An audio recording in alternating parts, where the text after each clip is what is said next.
हिंदी साहित्य की समकालीन कहानियों की श्रृंखला में आज सुनिए सुधा आदेश की लिखी हुई कहानी जीने की राह। सुधा आदेश जी सामाजिक सरोकारों को शब्दों की संवेदनशीलता में पिरोने वाली एक सशक्त लेखिका हैं, जो समाज के सच को सहजता और साहस के साथ प्रस्तुत करती हैं। सुनिए उनकी लिखी हुई कहानी मेरी आवाज़ में। मैं हूँ सीमा सिंह। सुषमा के चिल्लाने की आवाज़ सुनकर रमा सकते में आ गई। जल्दी से गैस बंद करके उसके घर की तरफ दौड़ी। संयोग से दरवाज़ा खुला था तथा सुषमा मोंटी को गोद में लिए बेतहाशा रोए जा रही थी। क्या हुआ मोंटी को? सुषमा की निरीह तथा पथराई दृष्टि उसे विचलित कर रही थी। क्या मोंटी मर गया? पिछले कुछ दिनों से वो बीमार चल रहा था। उसे मालूम था कि सुषमा के लिए उसकी अहमियत क्या थी। उसी के साथ उनका दिन प्रारंभ होता था तथा उसी के साथ खत्म होता था। रमा बाहर आई तो अपार्टमेंट के कुछ लोग दरवाजे के पास असमंजस की स्थिति में खड़े थे। सुषमा जी का कुत्ता मोंटी मर गया है, बताने पर बाहर खड़े लोग चले गए। अपने विचारों को रोकते हुए रमा ने विमल जी तथा दीपेंदु को फ़ोन किया। सुषमा पहले की तरह ही बिलख बिलख कर रो रही थी। रमा के पति दीपेंदु तथा सुषमा के पति विमल दोनों एक ही कंपनी में काम करते थे। दोनों में पारिवारिक मित्रता थी, इसलिए दोनों ने एक ही अपार्टमेंट में फ्लैट बुक करवाया था तथा साथ ही साथ इस अपार्टमेंट में आए थे। उनके अलावा इस अपार्टमेंट में 10 फैमिली और थीं, पर विमल और दीपेंदु के वर्षों से एक साथ काम करने के कारण उनमें आपस में कुछ ज़्यादा ही लगाव और अपनत्व था। सुषमा को अपने पति और बच्चों से इतना अधिक मानसिक एवं भावनात्मक लगाव था कि उनके ऑफिस तथा स्कूल से आने में जरा सी भी देरी होने पर वो चिंतित हो उठती थी। स्वयं तो परेशान होती ही थीं, अपने साथ दूसरों को भी परेशान कर डालती थीं। करीबी दोस्त होने के कारण ऐसी स्थिति में उसे ही उन्हें समझाना पड़ता था। कभी कभी लगता था कि कहीं वो मानसिक रूप से अस्वस्थ तो नहीं है, लेकिन ऐसा कुछ नहीं था, क्योंकि राजनीतिक सामाजिक विषयों पर उनकी पकड़ इतनी अच्छी थी कि उनके बारे में ऐसा सोचना अपने ही विचारों को दूषित करना था। ऐसे ही परेशानी भरे एक क्षण में सुषमा उससे बोली थी, रमा, शहरों में इतना ट्रैफिक रहता है कि जब तक विमल और बच्चे घर नहीं आ जाते तब तक एक अव्यक्त डर मन में समाया रहता है। पता नहीं ऐसा मुझे ही होता है या अन्य सबको भी होता है। ऐसी स्थितियों में परेशान तो सब होते हैं सुषमा, लेकिन तुम्हारे जैसा मानसिक संतुलन कोई नहीं खोता। बेवजह चिंता करना, नकारात्मक दृष्टिकोण अपनाना, काल्पनिक घटनाओं के बारे में सोच सोच कर सदा परेशान रहना अपने स्वास्थ्य को ही खराब करना है। रमा ने उन्हें समझाते हुए कहा। तुम ठीक कह रही हो रमा, पर मेरे इन विचारों पर मेरा कोई वश नहीं है, विवशता युक्त स्वर में उन्होंने कहा था। रमा चाहकर भी उन्हें कभी समझा नहीं पाई थी। मन के अव्यक्त डर के कारण उन्हें कभी कभी नींद की गोली खाकर भी सोना पड़ता था। बातों बातों में एक दिन विमल से ही पता चला कि जब वो मात्र 10 वर्ष की थीं, तब एक दिन उनके पिता उनको शाम को बाहर घुमाने का वायदा कर ऑफिस से जल्दी आने के लिए कहकर गए थे। वो तैयार होकर उनका इंतज़ार कर रही थीं, पर वो नहीं आए। आया तो उनका पार्थिव शरीर। इस घटना ने उनके मस्तिष्क पर गहरा असर किया था। एक अव्यक्त डर ने उनके मन में ऐसी जड़ें जमा लीं जिससे वो आज तक निजात नहीं पा सकी हैं। इसी कारण से पति या बच्चों के आने में जरा भी देर होने पर वो विचलित हो उठती थी। सुषमा के पुत्र उपमन्यु का मेडिकल में चयन हो गया। उसे पूना जाना था। पहले तो वो उसे वहाँ पढ़ने भेजने के लिए तैयार ही नहीं हो रही थी।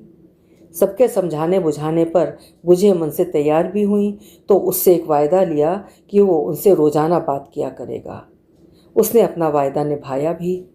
कुछ दिनों पश्चात बेटी सुनैना का विवाह तय हो गया। लड़के वाले महीने भर के अंदर ही विवाह चाहते थे। थोड़े सुख तथा थोड़े दुख के साथ उन्होंने ये भी स्वीकार कर लिया। विवाह खूब धूमधाम से हुआ, लेकिन पुत्री के विवाह के पश्चात पसरा सूनापन उनसे उनकी हंसी छीन ले गया। जब उपमन्यु या सुनैना आते तभी उनके घर में रौनक हुआ करती। मेडिकल की पढ़ाई पूरी होते ही उन्होंने उपमन्यु का विवाह भी धूमधाम से कर दिया। बहू नमिता भी डॉक्टर थी। वो चाहती थी कि उपमन्यु यहीं इसी शहर में एक नर्सिंग होम खोल ले, जिससे कि वो साथ साथ रह सकें। लेकिन उपमन्यु और पढ़ना चाहता था। उसे अमेरिका के कॉलेज में एडमिशन भी मिल गया था। माँ के दबाव में उसने विवाह तो कर लिया था, पर बाहर जाने की अपनी जिद पर अड़ा रहा। नमिता को जल्दी बुलाने का वायदा करके अंततः वो चला ही गया। सुषमा फिर वही तनाव झेलने लगी। जब तक उसका फ़ोन नहीं आता वो परेशान रहती। ना जाने वो कैसा होगा, ढंग से खाना मिलता होगा या नहीं। तरह तरह की चिंताएं उन्हें परेशान करने लगी थीं। कभी वो उनसे मिलने जाती तो सिवाय शिकायतों और परेशानियों के उनके पास कुछ नहीं रहता था। नमिता जब तक रही तब तक वो थोड़ा खुश नज़र आती रही, लेकिन उसके जाने के पश्चात तो जैसे उन्होंने वैराग्य ही ले लिया था। एक दिन आधी रात को कॉलबेल की आवाज़ सुनकर रमा ने दरवाज़ा खोला। घबराई हुई सुषमा थी। हांफते हांफते बोली, रमा, पता नहीं इनको क्या हो गया। उसने दीपेंदु को जगाया। वो और दीपेंदु तुरंत उनके घर गए। उन्होंने पाया कि विमल अपने सीने को दबाए तड़प रहे हैं। दीपेंदु जल्दी से गाड़ी पर उन्हें अस्पताल ले गए। उन्हें सीवियर अटैक आया था। उनको तुरंत आईसीयू यूनिट में एडमिट कर लिया गया। उनके साथ आई सुषमा की डर और घबराहट के कारण बिगड़ती हालत देखकर डॉक्टर को सुषमा को भी नींद का इंजेक्शन देना पड़ा था। दीपेंदु जहाँ विमल को देख रहे थे, वहीं रमा सुषमा को संभाल रही थी। रमा समझ नहीं पा रही थी कि सुषमा का ये व्यवहार विमल के प्रति अतिशय प्रेम के कारण है या अपनी असुरक्षा की भावना को लेकर है।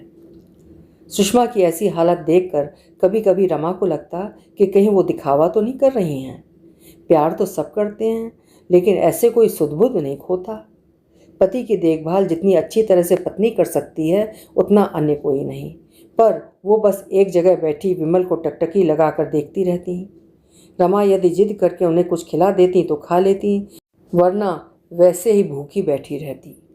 हर समय वो एक ही रट लगाए हुए थी, हे भगवान, मुझे उठा लो पर इनको कुछ मत होने देना। इनके बिना मैं कैसे रहूँगी। विमल ठीक होकर जब घर आ गए तब जाकर सुषमा सहज हो पाई। ठीक होने पर विमल जी ने ऑफिस जाना प्रारंभ कर दिया था, पर विमल की बीमारी के कारण उत्पन्न चिंता या असुरक्षा की भावना ने उन्हें और भी असहज बना दिया था। जब भी वो रमा के पास आती या रमा उनसे मिलने जाती तो वो जमाने भर की शिकायतें लिए असहाय और बेबस नजर आती। विमल भी उनकी हालत देखकर परेशान नजर आते थे। एक दिन जब रमा उनसे मिलने गई तो वो बोली, रमा, ये कैसी जिंदगी है? जिनके लिए इतना सब किया वही हमें छोड़कर नई दुनिया बसाने चले गए। आज वे अपनी दुनिया में इतने रम गए हैं कि उन्हें इस बात की परवाह ही नहीं है कि उनके अपने माता पिता कैसे हैं। सुषमा, तुम्हें तो ये सोचकर खुश होना चाहिए कि तुम्हारे दोनों बच्चे सुखी जीवन जी रहे हैं। उपमन्यु ने अगर अपने लिए एक अलग सपना देखा है तो इसमें बुरा क्या है। रही बात सुनैना की, तो वो अपना घर बार छोड़कर बार बार तुमसे मिलने कैसे आ सकती है। जरा उनके बारे में सोचो, जिनके संतान नहीं है, या है भी तो अपाहिज या बीमार, या अपने माता पिता के साथ अमानवीय बर्ताव करती है। जिंदगी को स्वस्थ नज़रिए से देखना सीखो। कब तक मोह ममता के बंधन में उन्हें बांध कर रखोगी। सुख दुख इंसानी जीवन के अहम हिस्से हैं, जिनसे होकर हर इंसान को गुजरना पड़ता है। व्यर्थ की चिंता छोड़ो, स्वयं भी जियो और उन्हें भी जीने दो। सुषमा के चेहरे पर आत्मविश्वास झलकता देख रमा ने आगे कहा, इंसान वही है जो हर परिस्थिति के अनुसार स्वयं को ढाल सके तथा अपना संतुलन न खोए। इतना समझ लो, दुखी इंसान के पास कोई नहीं आता। आखिर आए भी क्यों? जो स्वयं दुखी रहता है वो दूसरों को भी दुखी कर देता है। जरा विमल जी की सोचो, क्या हालत हो गई है उनकी। कहीं तुम्हारे इस व्यवहार के कारण ही तो उन्हें अटैक नहीं आया था। उनके पास सिर्फ घर की ही नहीं, बाहर की भी समस्याएं हैं। यदि तुम अपना ही रोना रोती नहीं तो वो अपनी समस्याएं किसको बताएंगे।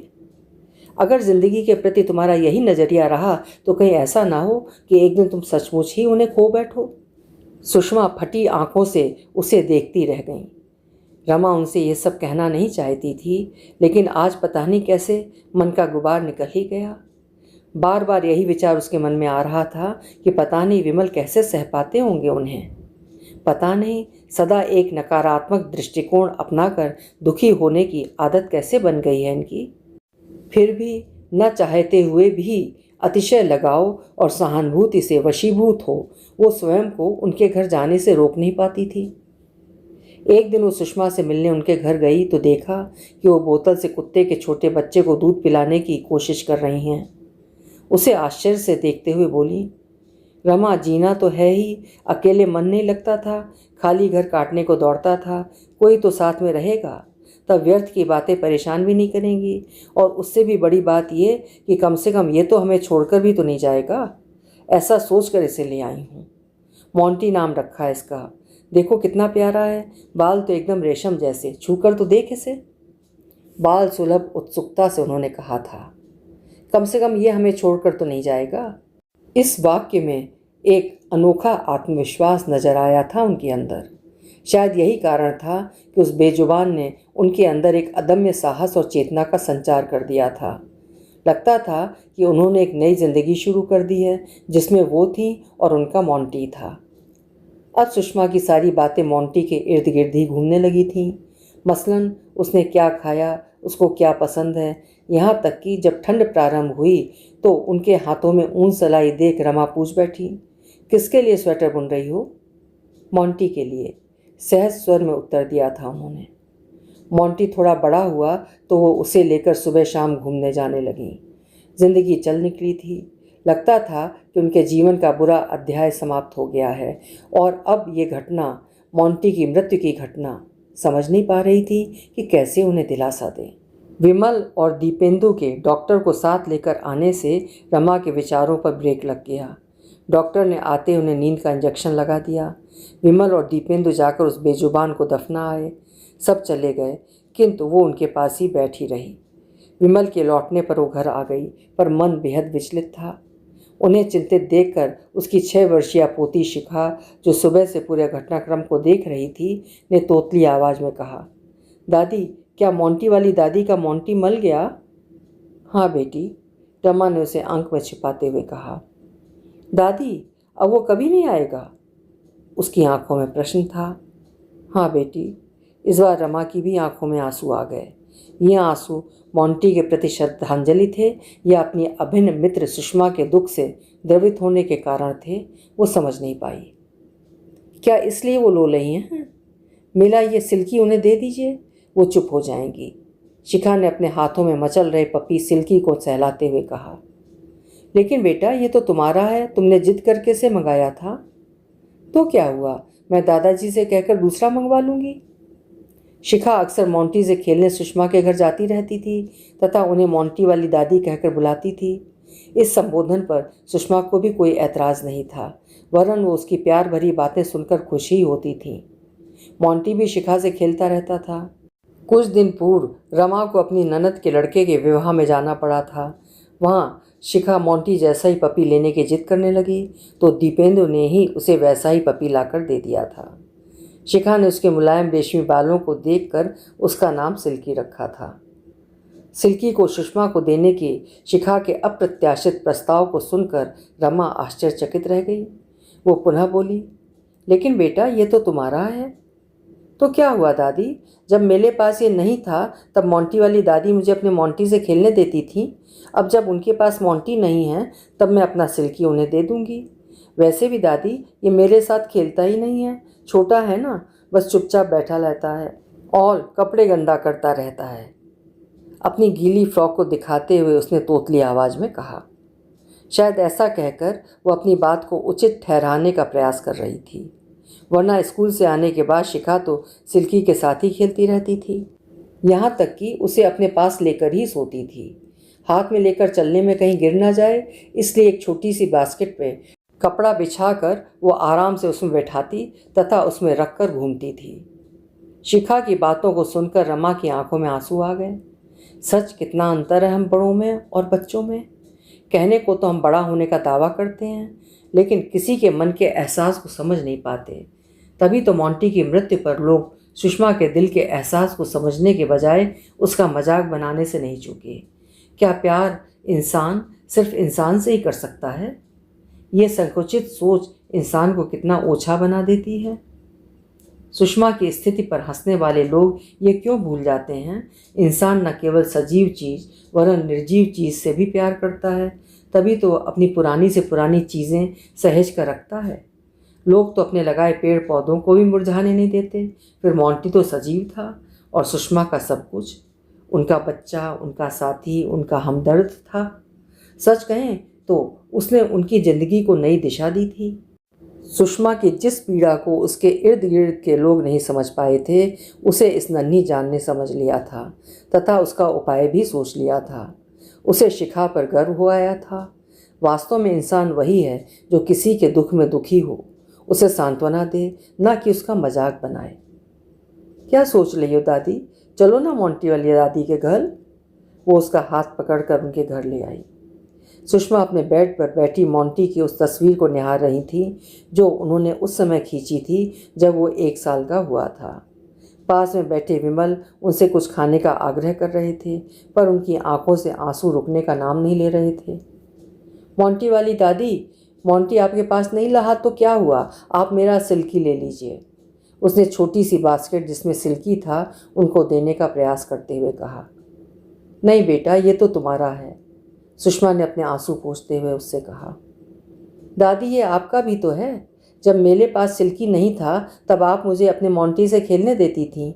अब जब आपके पास आपका मोंटी नहीं है तब आप इसके साथ खेलिए, मैं अपने इस डॉगी से खेलूंगी। उसने अपने दूसरे हाथ में पकड़े सॉफ्ट टॉय वाले खिलौने की तरफ इशारा करते हुए कहा।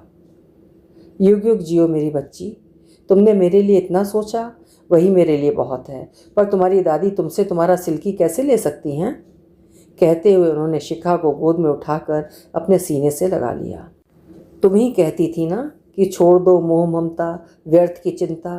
तुम ठीक थी रमा। मैंने जिसे चाहा वही मुझसे दूर चला गया, पर अब मैं किसी के मुंह के जाल में नहीं फंसूंगी। अब मैं जीऊंगी तो सिर्फ अपने लिए। सुषमा ने अपने आंसू पोंछते हुए उससे ज़्यादा शायद स्वयं से कहा। रमा सोच रही थी कि मोह के जाल का तिलस्म सच बड़ा ही दुखदाई होता है। वस्तुतः जो इससे छूट पाता है वही सुख शांति से रह पाता है, पर आज तक क्या कोई तिलस्म से निकल पाया है? कहना आसान है, पर अमल में लाना बहुत ही कठिन है। पर फिर भी सुषमा जी के दृढ़ निश्चय से कहे वाक्य ने एक नई सुबह का संकेत दे ही दिया था।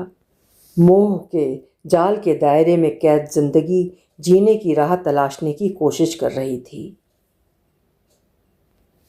अभी आप सुन रहे थे सुधा आदेश जी की लिखी हुई एक शिक्षाप्रद कहानी जीने की राह। अवसाद व चिंताग्रस्त जिंदगी अपने लिए भी तथा अपने अपनों के लिए भी कितनी कष्टप्रद व दुखद होती है, ये इस कहानी को सुनकर समझ में आता है। जो लोग अवसाद व चिंता के जाल में फंसे हुए हैं, उन्हें ये कहानी बार बार सुननी चाहिए।